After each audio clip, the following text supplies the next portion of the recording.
Selanjutnya pemaparan parenting dengan Umelia. Dipersilakan Umi.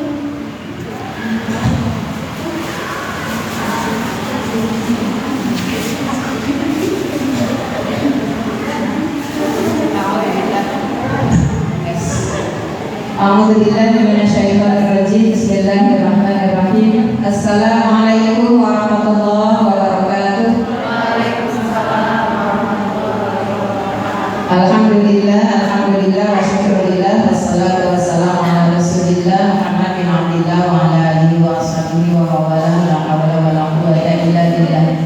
Allahumma ftah lana hikmatan wa ansur alaina rahmatan min khaza'ini rahmatika ya arhamar rahimin. Sebelum kita melanjutkan kegiatan parenting yang insya Allah pada kesempatan kali ini akan disampaikan tentang bagaimana karakter-karakter positif dimulai sejak anak usia dini sesuai dengan standar tingkat pencapaian perkembangan anak. Nah, sebelum kita membahas tentang materi kunci bagi benar atau salahnya pengasuhan dan pendidikan anak-anak usia dini kita dengan materi terbaik, maka kita niat terbaik untuk memperbaiki pola asuh dimulai dari pola pikir ayah bunda semuanya. Siap ayah bunda? Nah, kalau sudah siap, mari sama-sama kita mulai dengan action yang terbaik. Action terbaik di majelis terbaik adalah duduknya juga terbaik. Kira-kira duduk terbaik miring apa menghadap? Paling depan atau paling belakang?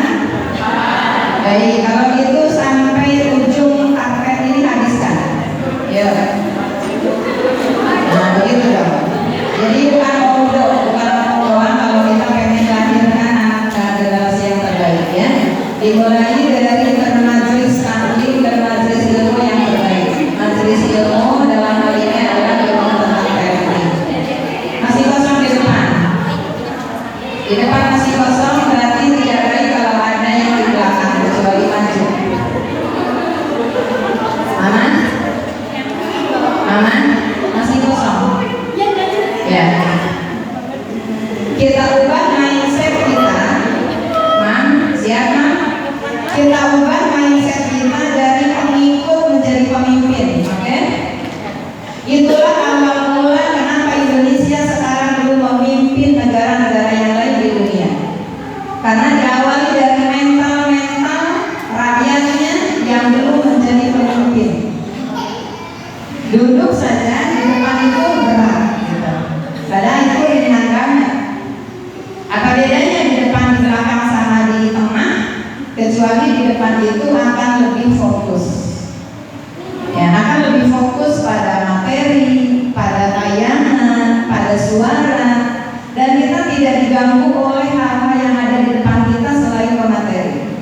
Kalau di tengah baris kedua, kemungkinan punggung dari ibu yang baris pertama akan mengganggu kita.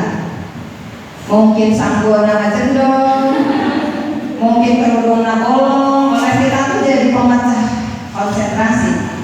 Ya. Nah, makanya ciri orang yang selalu ingin terdepan dulunya juga selalu paling depan. Dan dia akan menjadi pemimpin dalam kegiatan-kegiatan dimanapun, di masyarakat, di sekolah, ya, dimanapun. Karena apa? Karena nggak enak kalau ada di belakang orang. Pasti gini ya. Bawa kendaraan saja pasti pengennya nyalip dulu. Gak enak kalau ada di depan tuh, berasa nggak leluasa aja gitu pandangan. Nah, walaupun tidak juga semuanya bisa di depan, ada saatnya kita belajar untuk berada pada barisan kedua, tengah, bahkan mungkin paling belakang demi terlaksananya kegiatan dengan baik. Karena kalau di depan semua berarti harus melingkar. Kalau melingkar nanti akan wasting space, akan habis atau akan butuh tempat yang boros, gitu ya. Akan butuh tempat yang boros. Baik, kita mulai dengan ucapan basmalah. Bismillahirrahmanirrahim. Semua ilmu sumbernya adalah dari Allah. Adapun manusia hanya sekedar perantara saja. Ya. Di kesempatan kali ini ingin Umi sampaikan tentang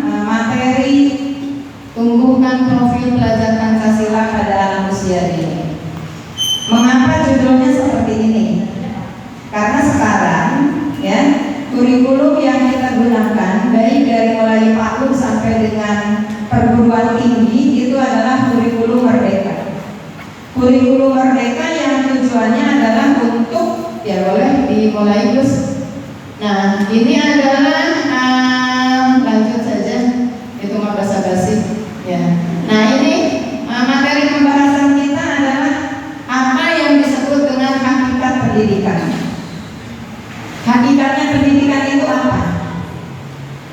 Sehingga kita bisa benar di dalam mengukur apakah diri kita sudah mendidik atau belum. Bagaimana kita bisa mengukur diri kita sudah mendidik atau belum, sedangkan definisi pendidikan saja kita masih ragu. Apa itu pendidikan? Nah, kemudian visi pendidikan di Indonesia ini apa? Siapapun kita, umat Islam, umat selain Islam, suku Sunda, suku selain Sunda, ya, kemudian juga bahasa kita misalnya bahasa Sunda, juga selain yang berbahasa Sunda, semuanya di Indonesia ini kita mengarah pada satu visi pendidikan yang sama. Walaupun nanti dalam implementasinya mungkin ada beberapa hal yang secara teknis atau aksesoris berbeda. Kemudian bagaimana profil pelajar Pancasila tersebut? Oke, next please. Nah, pendidikan saya lebih enak atau lebih cocok menggunakan pembahasan pendidikan itu ini. Jadi mendewasakan peserta didik. Kita garis bawahi yang disebut dewasa. Ada usia yang sudah tua tapi tak dewasa. Ada yang disebut anak-anak, disebut sok dewasa. Nah, jadi dewasa itu apa? Ada yang bisa ibu-ibu ungkapkan? Apa itu dewasa? Ya? Idam, oke, di bahasa Sunda mah idam. Idam itu berarti kan ngerti, paham apa yang harus dilakukan, gitu kan? Ya. Jadi contoh sekali yang disebut dengan hidam itu dalam bahasa kita tuh hidam itu betul dewasa. Ya, sekarang misalnya usia 30 tahun. Dia masih seharian itu, bukan seharian sih ya, itu memang mendramatisir. Misalnya dari 24 jam, 8 jam tidur, ya. Kemudian yang kurang lebih 2 jamnya makan, ya. Kemudian makannya itu dengan cara misalnya pinggangan apa yang ada di meja. Lalu dia sisanya itu adalah nonton drakor. Enggak, ada yang tersinggung. Nonton drakor biasanya berapa lama dalam satu durasi? 1 jam? 4 jam? Masya Allah. Usia 30 tahun, tidur 8 jam, nonton drakor 4 jam. Saudara kan? Belajar 12 jam. Makan yang tinggal 6. Ya, dari mulai babak pertama, babak terakhir kali tilu gitu ya. Misalnya 1 jam, 13 jam. Mandi 3 kali misalnya ya, setengah jam. Dulu kalau liburan 1 jam, 14 jam. Ya, make up 3 kali make up misalnya ada 10 kali make up 1 jam. Udah berapa tuh? Sekian belas jam. Ya.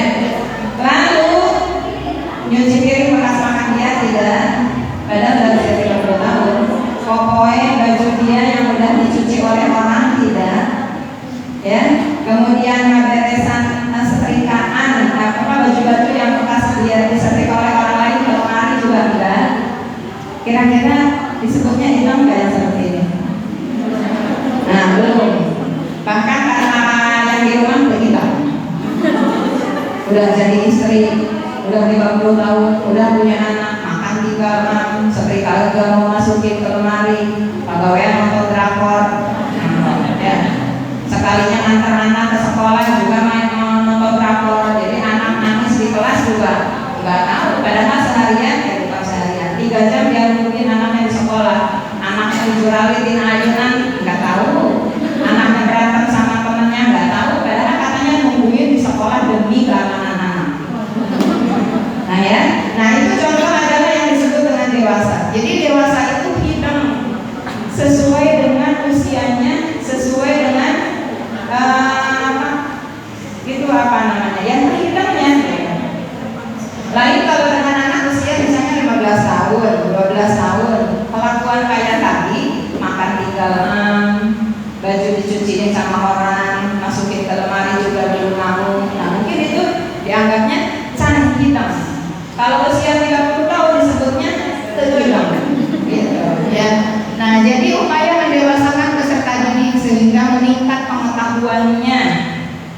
Ya, berubah sikapnya menjadi lebih baik dan memiliki keterampilan yang bermanfaat.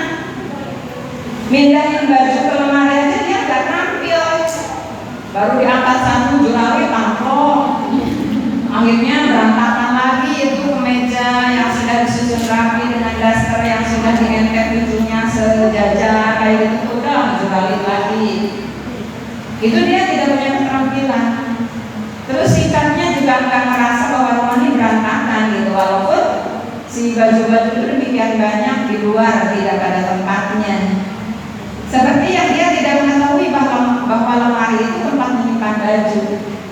Pikirannya tempat menyimpan baju itu di lantai, di meja setrikaan.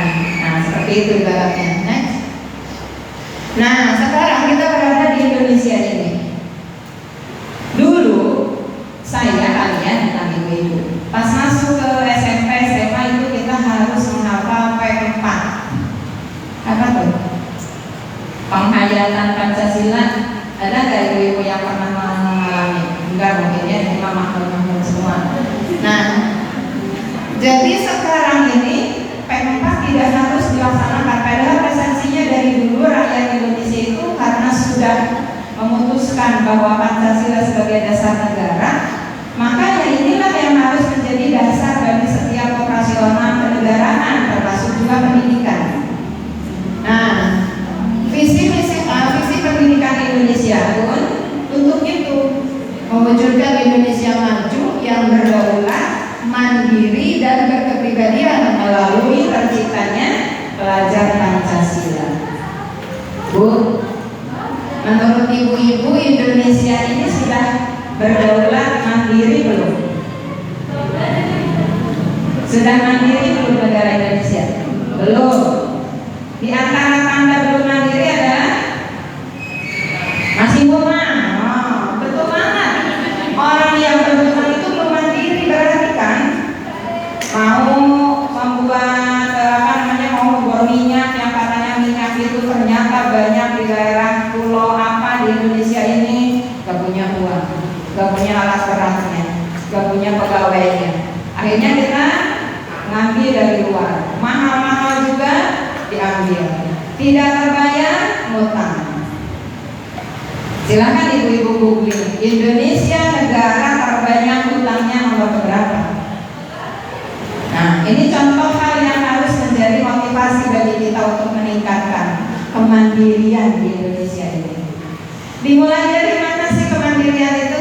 Ya dimulai dari manusia-manusianya. Kalau anak-anak ibu-ibu nih suatu saat nanti jadi pemimpin negeri ini, apakah akan menjadi pemimpin yang menghutang kepada negara lain atau menjadi mandiri? Dimulai dari anak usia dininya dia punya sikap-sikap yang ditumbuhkan kemandirian apa tidak? Dimulai dari ayah bundanya lah, bunda tentang kemandirian. Suka mendidik anak mandiri enggak? Caranya benar enggak sesuai standar tingkat pencapaian perkembangan anak seusianya? Nah, ini yang harus mulai digali dalam diri kita. Karena sekolah orang tua itu kan tidak ada S1-nya, tidak ada S2-nya. Di mana kita akan menjadi orang tua yang profesional atau yang tidak mau praktek, yang mengajari anak sesuai dengan ilmunya, yang tidak melahirkan anak-anak yang justru gagal. Kalau di rumah sakit ada yang disebut gagal operasi, bisa mati, bisa pingsan, bisa dampaknya ke organ tubuh lain, disebutnya malpraktek, sehingga bisa dituntut karena dianggapnya kelalaian. Bagaimana dengan orang tua yang ngajar anak, ngasuh anak, mendidik anak tanpa standar operasional prosedur yang benar sesuai usianya? Sehingga adalah dikatakan anak pertama anak percobaan, anak kedua tidak percobaan. Itu juga kalau kita mau belajar. Kalau tidak, apakah kita tidak termasuk ke dalam orang tua yang durhaka? Apakah hanya anak saja anak yang durhaka pada orang tuanya? Ternyata orang tua juga oleh Rasulullah SAW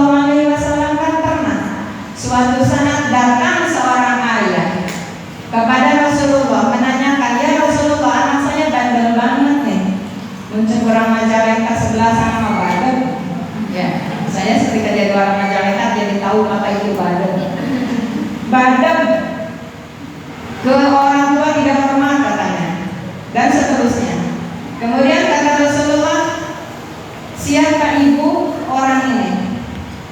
Apa kata ayahnya? Ibunya adalah seorang pelacur yang suatu saat saya kebablasan bercinta dengannya sampai akhirnya lahir anak ini. Apa kata Rasulullah? Bukan anakmu yang berhak, kamulah yang berhak sebagai ayah dan sebagai ibu yang tidak mendidik, tidak mengasuh dengan cara yang benar sehingga anak seperti ini. Jadi anak durhaka itu bukan hanya anak durhaka, tapi juga bisa jadi orang tua yang durhaka. Nah, maka ibu-ibu, bunda, mama semuanya, marilah kita niatkan di majelis parenting yang kita sudah punya Parenting Parenting Evaluasi Sosialisasi Program ini, kita jadikan ini adalah sebagai majelis pertaubatan kita. Mungkin ada salah asuh, salah didik, salah ajar dari kita sebagai ibu anak-anak kita selama ini. Semoga bisa dibersihkan melalui majelis parenting ini, yang mungkin awalnya kita baru sekedar tahap sesal, nyesel dulu kalau begini. Nah, wujudkan sesudah ada kata sesal, perbaiki anak berikutnya, minta maaf pada anak yang sudah jadi, doakan selalu, dan kemudian tampilkan figur kita, figur yang ingin terus memperbaiki diri, sehingga stoplah kegagalan itu pada anak kita dulu saja, tidak kepada cucu kita.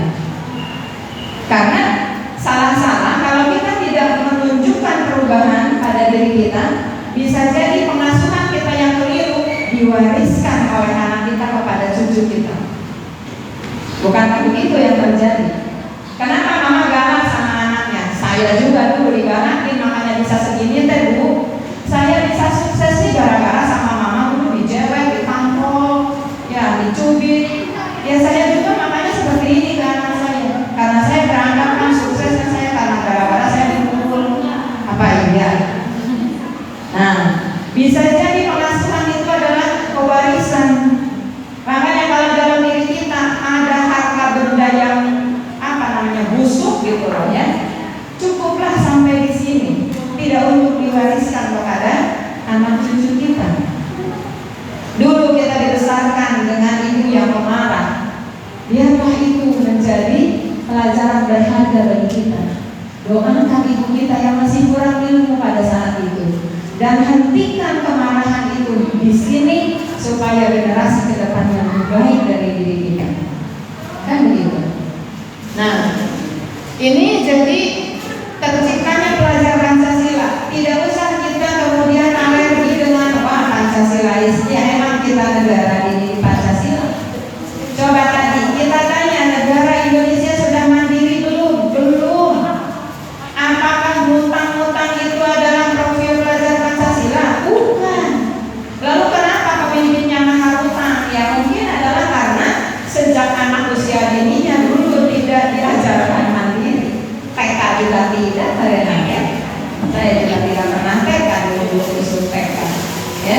Nah, jadi bagi kita yang sekarang sudah ada pencerahan terhadap apa itu pendidikan.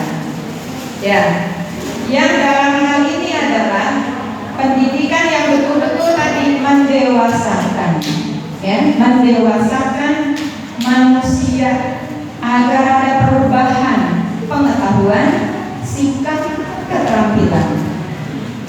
Oke, next. Nah, sekarang kalau di sekolah, ibu-ibu, mama-mama, bunda, kalau di sekolah profil belajar Pancasila itu dicapai melalui 3 cara. Ya, yang pertama ada intrakurikuler, kemudian yang kedua ada ekstrakurikuler, yang ketiga ada kokurikuler atau yang disebut dengan PEK 5, Proyek Penguatan Profil Pelajar Pancasila.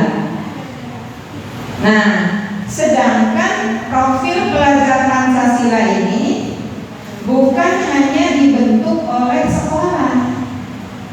Anak yang memiliki profil pelajar Pancasila itu juga sangat erat kaitannya dengan di mana dia hidup. Di Alumni ini bukan boarding school, bukan 24 jam. Anak di sini hanya 3 jam, 3,5 jam paling banter. Berarti 20 jam setengahnya ada di mana? Di rumah, di pasar, di mall, ataupun di tetangga. Nah, maka ini mesti diwujudkan oleh bersama. Makanya melalui parenting inilah kita ingin mentransfer, kita ingin menyamakan, ya, gerak langkah kita agar betul-betul terwujud profil pelajar Pancasila. Saya pikir Umi masukin anak ke Alumni ini mau menjadi anak yang Islami, kok jadi Pancasila sih yang dibahasnya? Baik, kita lihat berikutnya.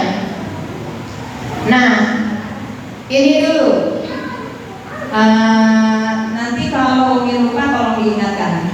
Setelah kegiatan ini Umi akan share yang disebut STPPA, Standar Tingkat Pencapaian Perkembangan Anak.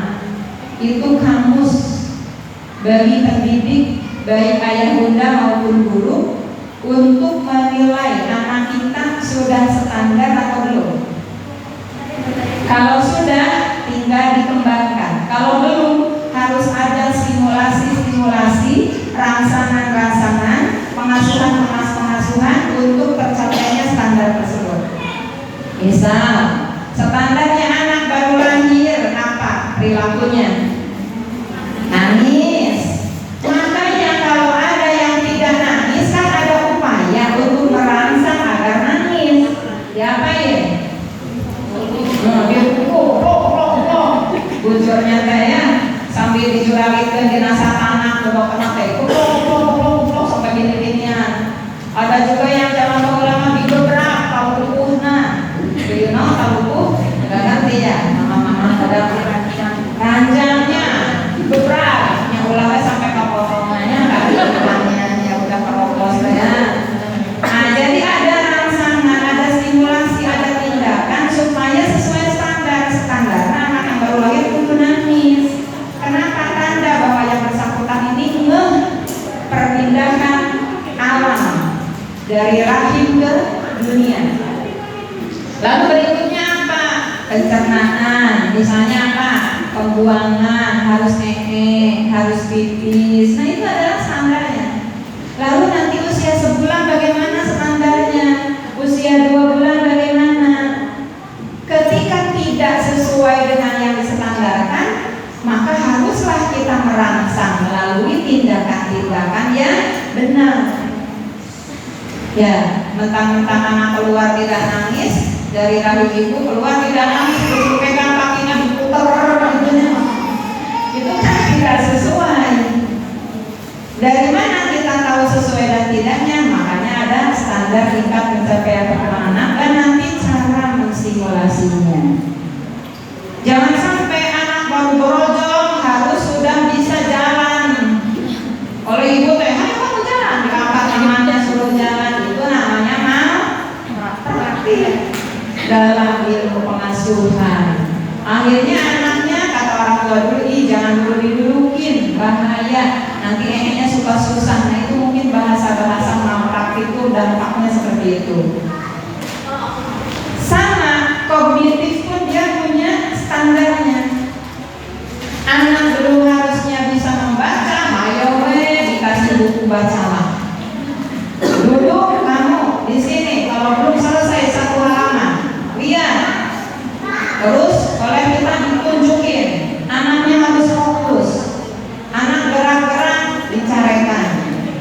Minimalnya disebut anak gak mau diam, anak nakal, anak bandel. Saking gemesnya ibu-ibu, lihat ini banget. Kamu ya punya mak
beda. Ibu mau nggak ikut sih atau dulunya sing tidak sih anu ayo perempuan tadi nggak boleh sila jadi pak.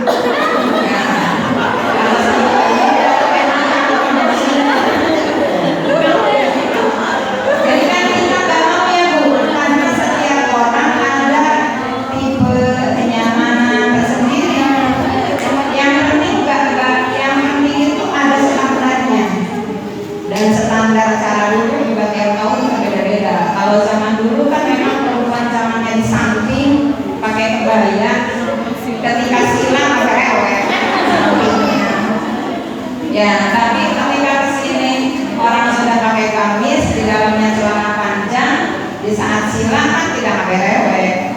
Hati-hati kalau kita duduk kemudian berubah posisi.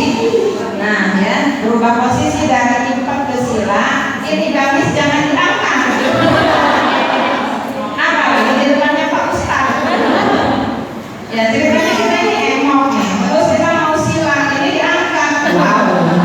Nanti ke depannya begitu. Jadi kalau mau mengubah cara duduk ke depan, gitulah. Terusnya dibenerin dulu, gitu loh. Dan bahaya. Saya pernah pengalaman soalnya lihat anak-anak sekolah lagi pesantren pakai baju seragam gitu, pas mau berubah posisi itu seperti ini, merah kuning hijau di dalamnya. Ya, nanti insya Allah ya di-share ya SKPK-nya supaya kita nggak ngapapin gitu, nggak menuntut anak tidak sesuai dengan usianya. Next. Nah, kita kan keluarga muslim. Saya pikir,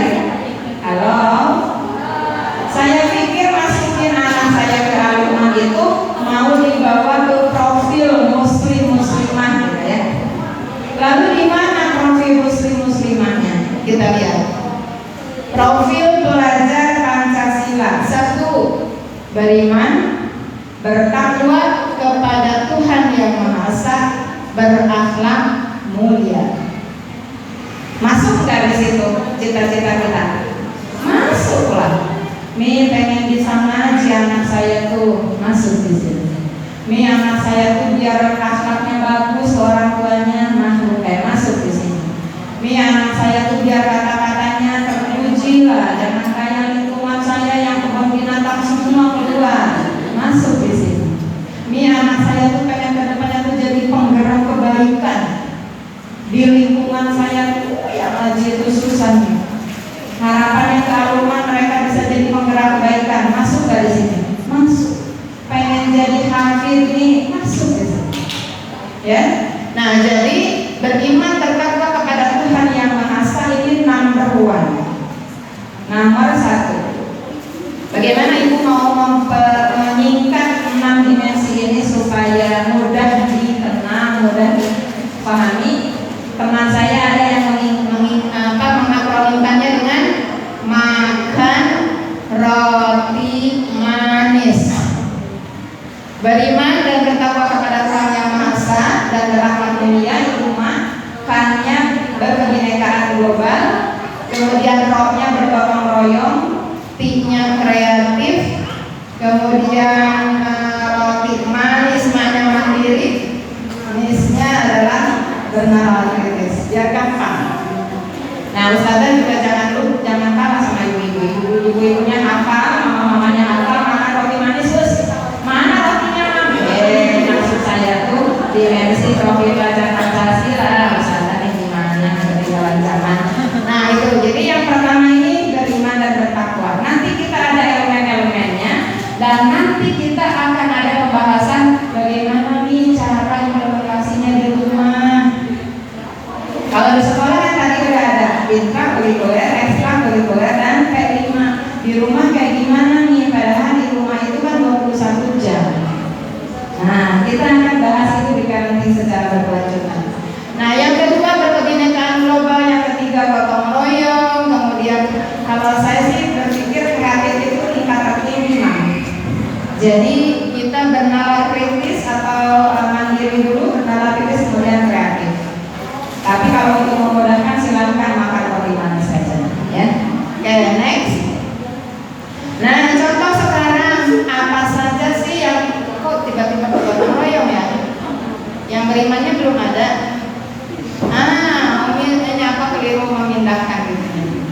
jangan dulu digeser. Yang ini dulu, elemen dimensi beriman bertakwa kepada Tuhan Yang Maha Esa dan berakhlak mulia. Satu, ada akhlak beragama. Yang kedua, ada akhlak pribadi. Ya, akhlak beragama ini bagaimana pengetahuan kita tentang tempat ibadah, tentang kita, tentang Tuhan, tentang Allah ya.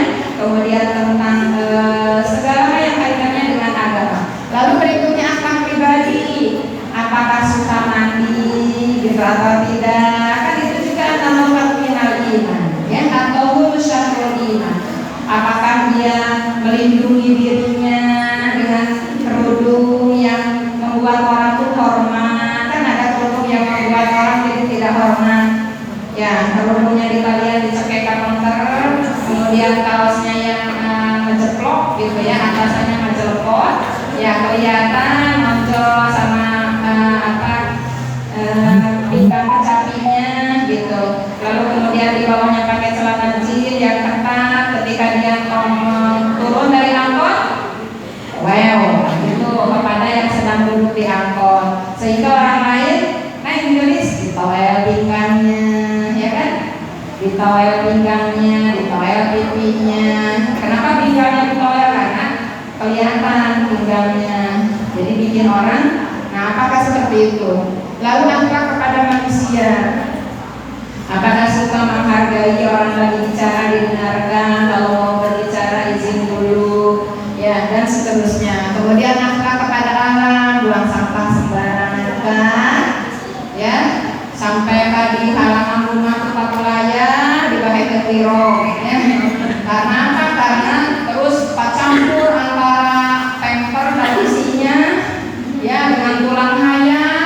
Banyak ya pamper yang punya bayi, kemudian kalau dimasukin aja ke ember, nanti tukang sampah ngambilnya juga kalau berusut murah di jalan atau ngabarabai isinya di jalan. Ataukah kita sampai bisa memilah mana sampah organik, mana sampah yang harus kita lihat dulu pakai kresek supaya tidak berceceran isinya, mana yang harus dibungkus dulu dengan koran itu sampah. Itu adalah kepada alam. Apakah kita berpikir bahwa beling ini nanti akan ngejos tukang sampah, gitu kan? Nah, begitu juga akhlak bernegara. Bagaimana akhlak kita kepada negara? Ini ada elemennya di dalam dimensi beriman bertakwa kepada Tuhan Yang Maha Esa dan berakhlak mulia. Berikutnya, nah, berkebinekaan global. Apa yang disebut berkebinekaan global? Yang pertama, mengenal dan menghargai budaya. Di Majalengka saja sudah ada banyak budaya yang masuk di Majalengka. Saya yang orang Ciamis ketika datang ke Majalengka bahasanya aja udah berbeda. Di Majalengka ini ayam ketel dimakan, caker dimakan, beca dimakan, ya. Lalu ada badem, ada kapireng, terus ada apa lagi ya? Lempar, apa tuh lempar? Teras. Oh, lempar, teras. Iya, itu dari segi bahasa. Lalu melihat dari segi seni. Kalau saya walaupun di Jawa Barat di Ciamis, ya paling seni itu angklung, zaman dulu tuh ya, wayang, ronggeng. Di sini mah ada yang disebut kuplak gitu kan, si musiknya juga apa namanya tuh? Tapi yang ya pokoknya mah kalau bulan Ramadan itu paling kita dibangunkan itu oleh suara di sini mah ada obrol ya. Kata saya dulu pikir saya gini, ini teh bulan Ramadan, tapi kenapa bukan sholawatan ya? Yang ada adalah nyanyi dangdut pakai obrol-obrol kupak breng. Sholatun buka punggung breng, tak ada yang begituan. Jadi rada-rada ini budaya. Dan kalau Islam pasti sebenarnya sama. Ini budaya, ya. Nah, tapi bagaimana kita mengenal? Oh, ini budaya Majalengka. Oh, ini budaya Ciamis. Itu tuh baru se-Jawa Barat.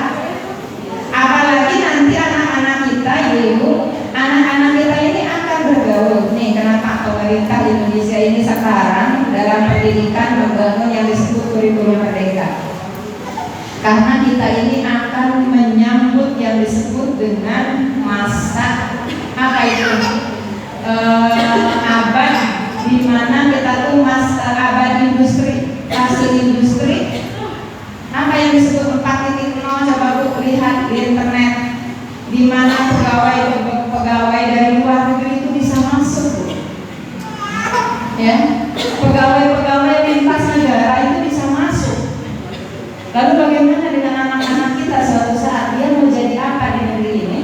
Dan ketika dia keluar negeri mau jadi apa di negeri orang gitu loh. Sekarang orang Indonesia keluar negeri mayoritas jadi apa? Pembantu. Mayoritas jadi pembantu. Lalu sekarang kita ada pembuatan pabrik di kita. Direkturnya ini orang Indonesia bukan? Nah, ini adalah menjadi kalau orang mereka punya kemampuan. Nah itu dia, bagaimana caranya agar kita punya kemampuan. Bukan kita usir mereka tanpa ada alasan, bukan. Dan memang pembangunan ini kan butuh orang-orang yang punya skill. Apa itu skill, Bu? Keahlian, kemampuan. Nah, dalam diri manusia itu ada 2 skill. Pertama ada hard skill, yang kedua ada soft skill. Contoh, Bumi berbicara, terdengar oleh ibu-ibu. Ini hard skill atau soft skill? Terdengar, terlihat, apa nih? Yang terdengar, yang terlihat, yang terpegang itu adalah hard skill. Perangkat kasarnya. Tapi soft skill itu adalah apa yang ada di dalam mental. Apa yang ada di dalam mental kita? Ketika berbicara seperti ini, bagaimana agar dia memancarkan misalnya kreativitas, tidak membaca tapi mengimprovisasi, tidak mendetail yang sudah ditulis, tapi bagaimana itu supaya ada tadi kreativitas, lalu membuat perangkat PPT ini misalnya bikin sendiri, ada kemandirian, bagaimana bisa mengelola sebuah kumpulan orang-orang yang berbeda-beda, itu juga kreativitas, ya. Nah itu adalah soft skillnya. Ibu-ibu di sini pandai masak, ya, pandai masak. Masakannya terasa oleh suaminya enak, tapi kayak masak makan. Lore, tiap kali sampai main rasakan namanya. Karena hard skillnya oke, tapi soft skillnya itu untuk mengembangkan, memvariasikan jadwal menu dan seterusnya, ya. Nah maka pemerintah Indonesia telah menetapkan profil pelajar Pancasila ini sebagai soft skillnya manusia-manusia masa datang, anak-anak kita, generasi kita, supaya apa? Tadi beriman dan bertakwa kepada Tuhan Yang Maha Esa dan berakhlak mulia. Bagaimana itu kokoh? Bukan hanya dia bisa azan, Allahu Akbar, Allahu Akbar, pepeng kan? Nah, itu adalah hard skillnya. Tapi apakah suara itu dikumandangkan setiap tepat waktu di masjid, ataukah dia tidur 5-10 menit sebelum azan? Itu kepada beriman, bertakwa, berakhlak mulia. Tidak berakhlak pada agamanya azan sakarat kawe.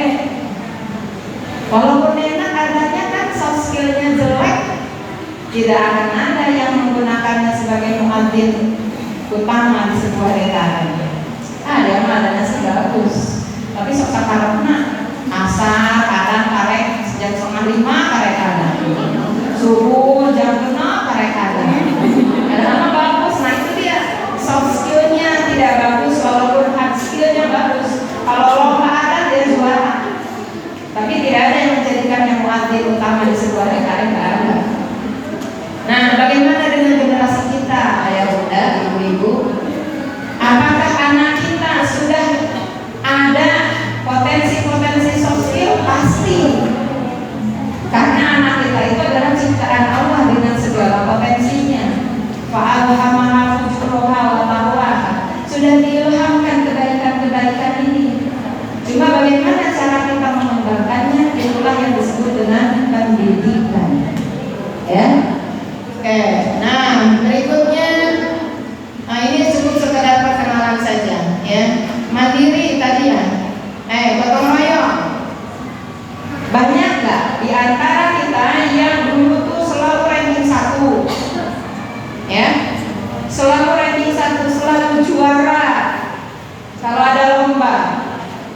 ternyata di kemudian hari yang bersangkutan menjadi pengangguran,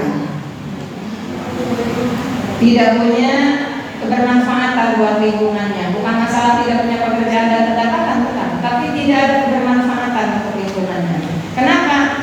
Karena dia itu tidak bisa berkolaborasi dengan orang. Kalau ada program, harus program dia yang berjalan. Ada orang yang maju, dia tidak suka, harus dirinya yang maju.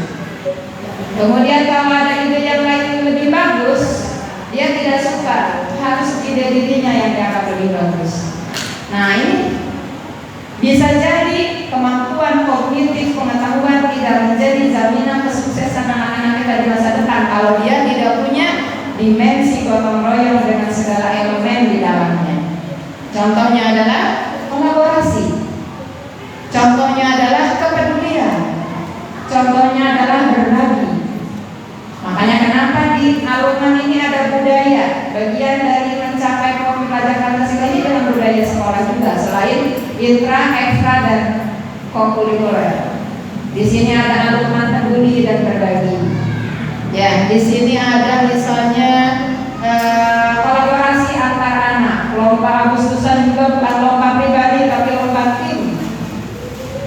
Ya, bagaimana agar dari setiap personal nggak silih salah klaim ketika kita tidak juara. Ya, bagaimana agar kemenangan ini adalah kemenangan bersama, bukan kemenangan pribadi. Karena apa? Ta'awanu 'alal birri wa taqwa. Kita ini harus tolong-menolong, bekerja sama di dalam kebaikan dan ketakwaan.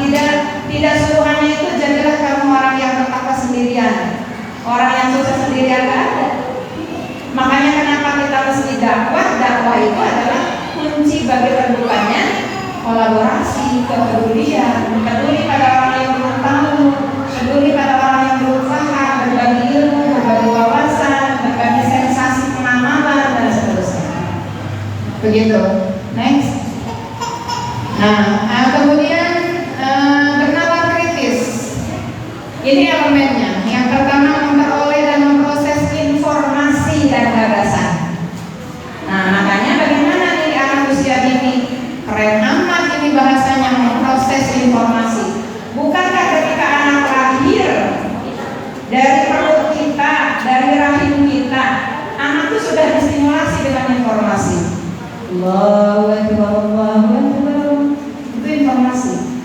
Allahu Akbar, Allahu Akbar. Sambil ayahnya berkaca-kaca, menghadapkan di telinga kanan, dikomahkan di telinga kiri. Itu adalah informasi yang harus mereka peroleh, lalu diproses di sini. Ya. Nah, kacita kalau di rumah ayah bunda yang tidak tahu tentang kepentingan membentuk anak yang mengenal kritis, sarepe di rumah. Kalau anak ngomong, papa, diam. Diam, anak sampai diam dari rumah repe. Bagaimana coba anak bisa memproses informasi? Bisa sih ada masuk suara pengganggu, brang, suara piring, anak proses. Oh, siapa tahu itu lebih parah seperti yang aku lihat di HP. Karena akhirnya anaknya informasinya dari mana? Dari HP. Kenapa nih Mam sekarang ini ada banyak anak-anak spesial need? Itu diantaranya adalah dari tidak tumbuhnya stimulasi informasi yang sesuai standar di rumah. Anak dititipkan kepada neneknya bisa rempo, udah nanti papa retot, ya, duduk lagi, si neneknya sampai kecepatan, cucu, udah kemana-mana, ya, ini harus pergi sana kemana? Akhirnya apa? Anaknya dikasih HP, antenglah dia main YouTube, antenglah dia main games, sehingga yang ditirunya ya bahasa YouTube, bahasa SpongeBob, ya, bahasa Upin Ipin, ada bahasa Inggris suka mengertiin, gitu, ya. Nah, akhirnya dampaknya dari sini. Karena apa? Karena cara kita untuk menstimulasinya yang keliru. Makanya kalau kata Ibu Risma, jangan kasih anak HP, televisi sampai usia 2 tahun sama sekali.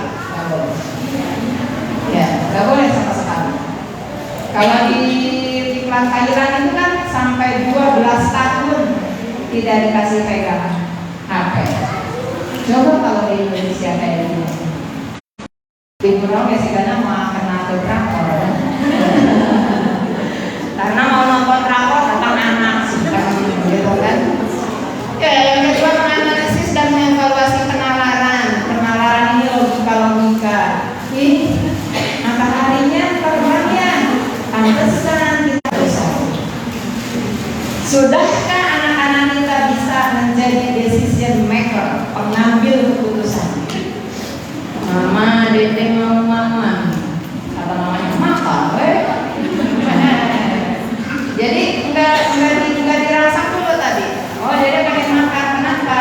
Perutnya perih, gitu. Jadi diajar dulu perutnya perih. Itu berarti sudah ada logika. Nah, karena apa? Akhirnya ambil keputusan makan itu adalah proses dari memperoleh informasi. Oh, kalau perih ini harus makan. Lalu dianalisa, kalau perihnya makan aku harus minum ya. Kemarin kan aku perlu perih. Udah gitu makan jambu, asam, tambah perih sampai aku semua.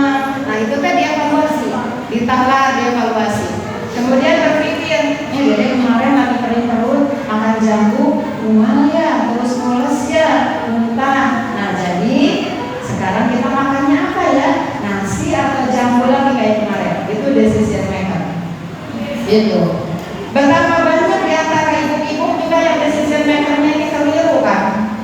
Katanya kemarin habis makan rujak, mencret, kayaknya bakso, pakai caos dan sambal lagi, ayo, kata ayahnya tuh ya. Nah, jadi kita ngambil keputusan itu sangat urgent. Dari bangun tidur sampai tidur kembali ada mama-mama kan selalu ditantang untuk mengambil keputusan. Allahu Akbar, Allahu Akbar. Bangun, akan tidur lagi. Nah, itu kan dari kita tuh ada kegalauan, ya, ada kegalauan mungkin refleksi. Kemarin aku habis ada ini tidur lagi, ternyata jam 6 dimarahin suami. Ingat kemarin dievaluasi. Kalau begitu, gitu kan ya. Berikutnya mandiri. Bagaimana itu dimensi mandiri elemen-elemennya? Pertama, mengenal diri. Aku ini siapa? Mungkin di antara kita tuh masih ada yang mengenal diri dalam tahapan tertentu. Saya sampai usia segini masih terus mencari jawaban yang paling tepat. Mengapa Allah hidupkan saya? Mengapa Allah jadikan saya manusia? Mengapa Allah tidak jadikan saja saya tanah? Yang kalau membuat orang lain perih maka tanah itu tidak dituntut, tidak dihisab, tidak dimintai pertanggungjawaban. Nah, mungkin ada yang tidak dangkal dalam hal mengenal diri. Tapi dalam hal yang sederhana mengenal diri itu minimal nama siapa. Makanya ketika bertemu di sekolah saat interview, nama adik siapa, mamanya siapa, ayah siapa, gitu ya. Karena itu adalah awal kemandirian. Lalu berikutnya refleksi diri. Oh, aku, ibu aku ini, ayah aku ini, berarti aku ini beda sama teman aku yang ayah ibunya juga beda. Sama adik aku juga beda karena adik aku lahirnya 2 tahun setelah aku 2 tahun sebelumnya. Nah, mengenal usia kan ya. Regulasi emosi. Betapa banyak di antara kita orang dewasa yang belum hitam, orang yang tua tapi belum dewasa. Ketika emosi, apa yang dilakukan? Nah, maka kita harus terus belajar mengendalikan emosi. Sebelum anak kita punya kecerdasan emosi, kita juga harus punya kecerdasan emosi. Emosi itu ada pada setiap manusia, tapi bagaimana cara mengungkapkannya? Ibu suka marah, marahnya sama nggak di antara ibu-ibu? Ada yang marahnya diam cemberut sampai 3 hari nggak bisa ditanya oleh suami. Mama mau kemana?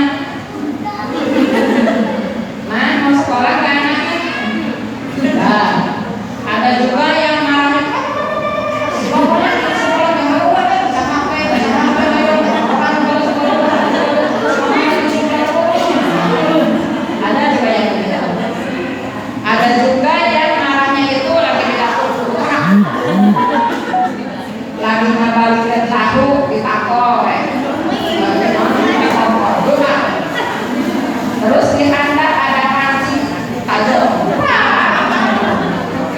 Kata ayahnya, ada juga yang mau status, ya, tulis status marah pakai emot yang burung yang kebakar. Ada juga yang segala macam. Nah, kalau kata Rasulullah sih idealnya jangan marah, ya. Tapi minimalnya kalau kita marah tidak merusak diri, tidak merusak barang, dan tidak merusak orang. Ya, ini mana? Jadi boleh nancol panci, maka biasa sampai ke penyok gitu. Karena nanti akan tambah masalah kalau panci makanya perlu beli dari karena berantem kan sama suami perempuan belanja. Dan kita beli panci, karena pancinya rusak gara-gara ditancol. Ya. Nah berikutnya, nah kreatif itu ini menghasilkan gagasan yang orisinil, bukan penciplak. Nah ini kan keren begitu. Kalau generasi kita sudah mampu menciptakan, ya, pekerjaan, tidak akan mungkin kita hanya menjadi pembantu, tidak akan mungkin. Minimalnya kita jadi direktur, maksimalnya kita menjadi pemilik perusahaan itu. Karena apa? Karena kita yang punya ide. Makanya bagaimana di anak usia dini idenya, paling banyak ide itu anak usia dini gitu. So, anak usia dini mah kursi jadi kereta ceritanya, ya kan? Panci jadi drum, sampai drumnya ternyata panci dibalikin jadi drum. Lalu apa? Pokoknya itu jadi kincir angin. Itu kan ide yang orisinil. Dari ayat gunanya nggak ada contoh seperti itu, nggak ada. Ya, lalu menghasilkan karya dan tindakan, memiliki keluasan berpikir dalam mencari alternatif solusi permasalahan. Next. Nah, sekarang bagaimana cara menemukan dimensi dan elemen profil belajar Pancasila? Contoh saja satu, cara mengenalkan Tuhan kepada anak usia dini. Satu, kenalkan Tuhan melalui ciptaan dan sifatnya. Ya Allah, ya Rahman, ya Rahim, ya Malik, ya Kudus, ya Salam. Itu kalau di sekolah. Allah itu Ar-Rahman, anak-anak Maha Pengasih. Mungkin sangat panjang penjelasannya. Yuk kerjasama di rumah ceritakan bagaimana Allah Ar-Rahman. Ya. Lalu ajaklah anak ke tempat ibadah, ke masjid, perkenalkan bahwa ini adalah masjid tempat ibadah. Kita di sini tak boleh lari-lari ya, Nak ya. Kalau mau lari silahkan di halaman masjid, ataupun kalau mau jalan di belakang orang yang sholat ya, tidak di depan yang sholat dan seterusnya. Yang ketiga